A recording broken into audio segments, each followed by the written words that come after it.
Shalom kepada saudara dan saudari dimanapun Anda berada pada saat ini. Bersama dengan saya, Pastor Malvin Gakim, dalam ruangan renungan Saat Indah bersama Tuhan. Terima kasih karena kesetiaan Anda bersama dengan saya. Pada saat ini, kita akan teruskan pembelajaran Alkitab kita dalam merenungkan satu lagi perenggan, satu lagi kutipan daripada Alkitab. Kali ini kita akan lihat Matius pasal yang keempat, ayat yang pertama sehingga ayat yang ke-11. Sebelum kita memulahkan pembacaan dalam Matius pasal 4 ayat 1 hingga ayat 11, mari kita berdoa. Bapa Surgawi, Bapa yang baik, segala puji dan sembah hanya padamu Tuhan. Kami serahkan kehidupan kami, jiwa kami sepenuhnya padamu Tuhan, sebagai persembahan yang hidup, yang kudus dan berkenan di hadapan Tuhan. Dan itulah kebaktian dan ibadah sejati kami pada saat ini. Kurniakan kami pemahaman, kebijaksanaan dan hikmat untuk memahami message Tuhan daripada Matius pasal 4 ayat 1 hingga ayat 11 pada saat ini. Melalui Roh Kudus Tuhan. Terima kasih karena Kau mendengarkan kami dalam nama Yesus. Amin. Baik, saudara dan saudari, cerita atau kisah Yesus cobai di padang gurun yang terdapat di dalam Matius pasal 4 ayat 1 hingga ayat 11 kita dapat temui juga di dalam Markus pasal yang pertama ayat 12 dan 13, juga Lukas pasal yang keempat ayat 1 hingga 13. Dan kalau kita bandingkan ketiga-tiga Injil ini, Matius, Markus, dan Lukas, berkenan dengan kisah ini, kita akan dapati sedikit perbezaan, tetapi membawa tokoh atau membawa watak yang sama, yaitu Yesus Kristus berhadapan dengan si iblis atau syaitan itu. Dan sedikit perbezaan susunan pencobaan yang dinyatakan pada setiap Injil ini.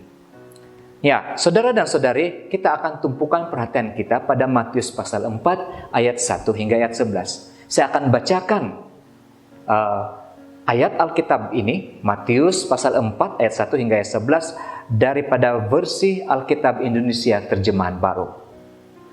Maka Yesus dibawa oleh Roh ke padang gurun untuk dicobai iblis. Dan setelah berpuasa 40 hari dan 40 malam, akhirnya laparlah Yesus. Lalu datanglah si pencoba itu dan berkata kepadanya, "Jika engkau anak Allah, perintahkanlah supaya batu-batu ini menjadi roti." Tetapi Yesus menjawab, "Ada tertulis, manusia hidup bukan dari roti saja, tetapi dari setiap firman yang keluar dari mulut Allah." Kemudian iblis membawanya ke kota suci dan menempatkan dia di bubungan bait Allah. Lalu berkata kepadanya, "Jika engkau anak Allah, jauhkanlah dirimu ke bawah, sebab ada tertulis mengenai engkau, Ia akan memerintahkan malaikat-malaikatnya, dan mereka akan menatang engkau di atas tangannya, supaya kakimu jangan terantuk kepada batu." Kita berhenti seketika di sini, perhatikan pada ayat ke-6 ini. Bagaimana syaitan atau iblis itu mencobai Yesus dengan mengatakan, "Jika engkau anak Allah, jatuhkanlah dirimu ke bawah, sebab ada tertulis mengenai engkau, Ia akan memerintahkan malaikat-malaikatnya, dan mereka akan menatang engkau di atas tangannya supaya kakimu jangan terantuk kepada batu." Wah, luar biasa pencobaan syaitan ini. Dia menggunakan ayat Alkitab itu sendiri untuk mencobai Yesus. Padahal ayat Alkitab itu sendiri adalah milik Yesus. Dia adalah orang yang mengilhami penulis Alkitab, para penulis Alkitab untuk menuliskan keinginan Tuhan, kehendak Tuhan terhadap manusia. Mari kita teruskan pembacaan pada ayat yang ke-7 hingga ayat yang ke-11, saudara dan saudara sekalian. Yesus berkata kepadanya, "Ada pula tertulis, janganlah engkau mencobai Tuhan Allahmu." Ini adalah respon Yesus terhadap pencobaan syaitan yang kedua sebentar tadi. Kemudian pada ayat yang ke-8 dan juga ayat yang seterusnya, kita perhatikan bagaimana syaitan ini berusaha untuk menjatuhkan Yesus pada pencobaan yang ketiga.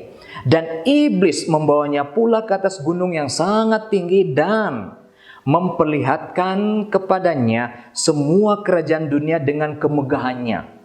Dan berkata kepadanya, semua itu akan kuberikan kepadamu jika engkau menyembah aku. Maka berkatalah Yesus kepadanya, enyalah iblis, sebab ada tertulis, engkau harus menyembah Tuhan Allahmu, dan hanya kepada Dia sajalah engkau berbakti. Lalu iblis meninggalkan dia. Dan lihatlah malaikat-malaikat datang melayani Yesus. Daripada kisah ini kita dapat perhatikan bahwa Yesus ini, sudah kita perhatikan sebelum ini, adalah seorang raja yang agung. Raja yang sentiasa menyertai kita dalam apapun keadaan, sehingga kepada akhir masa.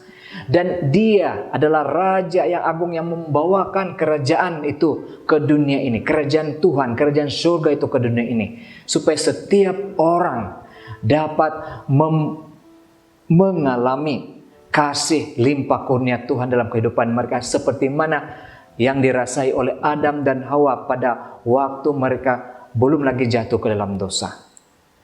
Oleh karena dosa, manusia jatuh, gambar, rupa, image Tuhan rusak, kerajaan Tuhan itu rusak di dunia ini. Namun Tuhan tidak berputus asa. Melalui Yesus Kristus, Dia membawakan kerajaan surga, kerajaan Tuhan itu ke dunia ini. Supaya setiap orang dapat atau mempunyai peluang untuk berada dalam kerajaan yang indah ini. Untuk menjadikan diri sebagai waris kerajaan surga, mari kita bertobat, mari kita menyerahkan diri kita sepenuhnya kepada Yesus Kristus, Raja yang agung itu. Dan Raja agung ini bukan hanya memperkatakan tentang pertobatan, bukan hanya memperkatakan tentang peluang untuk masuk kerajaan, ke dalam kerajaan itu, tetapi Dia mendemonstrasikan bagaimana kita perlu untuk berdiri teguh di dalam Tuhan. Dan kita lihat dengan begitu jelas dalam Matius pasal 4. Bagaimana Dia berdiri bertahan terhadap pencobaan-pencobaan syaitan.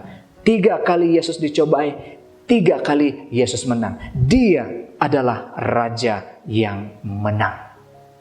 Dan selepas pencobaan ini kita dapat lihat Dia mengalami konflik dengan banyak penguasa-penguasa agama selepas itu. Dia juga pernah dicobai untuk tidak mengambil tanggung jawab untuk mati di kayu salib. Dan di Taman Getsemani, di dalam perbicaraan di mahkamah, Yesus bergumul, Yesus bergelut dengan banyak sekali pencobaan. Wah, sehingga pada titik di mana dia berada tergantung di kayu salib, setan tidak henti-henti untuk menghentikan misi Yesus, tetapi Yesus tetap tekun, tetap tabah, berjaya mengharungi itu buat Anda dan saya. Mati berkorban di kayu salib sebagai seorang Raja yang agung yang sentiasa menyertai umatnya, berkorban demi rakyatnya. Dan Dia menang ke atas kematian pada akhirnya. Dan sekarang Dia menunggu Anda dan saya untuk berada di dalam kerajaan surga secara fisikal. Suatu hari nanti kita akan berada di sana bersama-sama dengannya. Dan kerajaan surga itu bertapak di dunia ini. Dan sekarang, apa yang harus kita lakukan? Oh, saudara dan saudara sekalian, di dalam petikan Matius pasal 4 ayat 1 sampai 13, kita dapat perhatikan bagaimana setan mencoba Yesus, dan dia akan mencoba perkara yang sama terhadap kita. Dari keperluan fisikal kita, dari keperluan mental kita, juga keperluan rohani kita. Yesus mengatakan kita hidup bukan daripada roti saja, tetapi kita juga dapat hidup melalui firman Tuhan. Perhatikan, Raja Agung ini memanggil kita juga sebenarnya secara tidak langsung untuk setia, untuk bersama-sama dengan Tuhan, berada dalam saat yang indah bersama Tuhan dalam merenungkan message-message yang memberi semangat dan menguatkan iman kita. Juga Yesus pada waktu dia disuruh untuk menjatuhkan diri daripada Alkitab, daripada bangunan tinggi, ya, Yesus menggunakan ayat Alkitab yang dipelajarinya untuk menidakkan, menafikan penggunaan ayat Alkitab yang salah oleh setan. Dan kita sebenarnya sedang melalui itu pada saat ini, karena banyak pihak yang sedang menggunakan Alkitab sebagai cara mereka untuk menjatuhkan kita, menjatuhkan iman kita. Itulah sebabnya kenapa kita perlu mempelajari Alkitab dengan tekun, dengan cara yang betul, melalui pimpinan Roh Kudus Tuhan. Dan pada pencobaan yang ketiga, Yesus mengalahkan setan. Straight set. Ya, kalau kita bandingkan dengan permainan badminton, Yesus Kristus tidak pernah kalah satu set pun. Apalagi pada pencobaan yang ketiga, Yesus menetapkan dirinya dan pikirannya bahwa hanya satu Tuhan saja yang harus disembah. Dan itu ada dinyatakan dalam kitab Perjanjian Lama. Dalam kitab Perjanjian Lama, khususnya dalam kitab Ulangan, di mana kita hanya menyembah hanya satu Tuhan saja, tidak ada yang lain. Kita tidak harus menyerahkan diri kita kepada setan, penguasa dunia yang jahat, tetapi kita menyerahkan diri kita kepada Raja Agung itu, Yesus Kristus, yang membawakan kerajaan surga itu, kerajaan Tuhan itu di muka bumi ini. Apakah Anda ingin membawakan message ini dalam kehidupan kita sehari-harian, dalam apapun keadaan, di kiri, kanan, depan, belakang, atas, bawah kita? Apa